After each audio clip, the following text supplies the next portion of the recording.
à ses arbitrages au début du mois de décembre.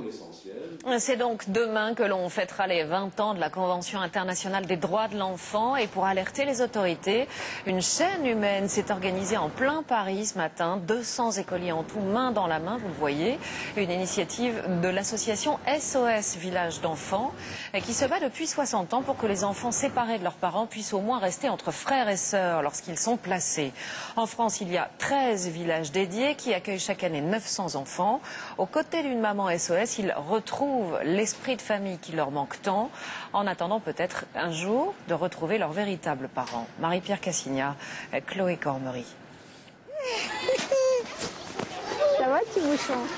Sortie de l'école pour les trois sœurs, Émilie, Laura et Dolores. Retour à la maison, dans leur village à elles. 20 pavillons comme les autres dans ce quartier résidentiel de la banlieue de Cambrai, un village SOS. Ici, on accueille exclusivement des enfants séparés de leurs parents sur décision de justice. Depuis 2 ans et demi, les trois sœurs vivent avec Dominique, salariée de l'association. Elle est ce qu'on appelle ici une mère SOS. C'est tout, ça suffit? C'est un métier d'être mère SOS? Oui, c'est un métier. C'est un métier. Je prends pour un métier. C'est un métier à plein temps, pendant 24/24. Bon appétit. De rien.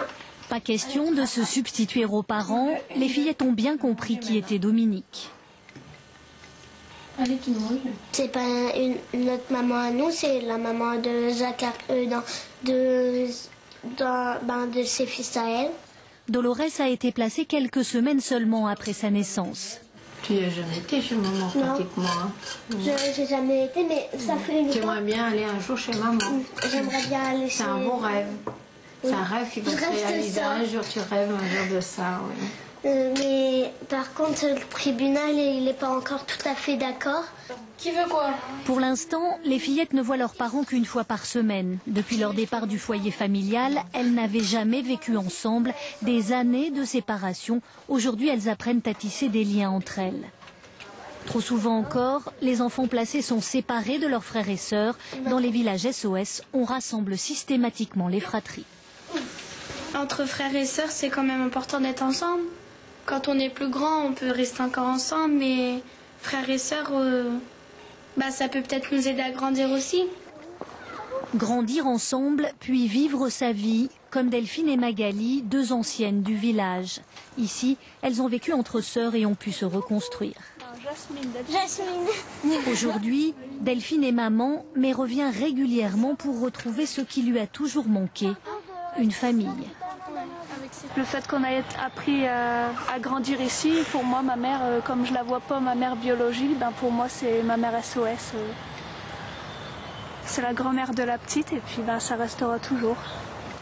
Une famille de cœur pour la vie.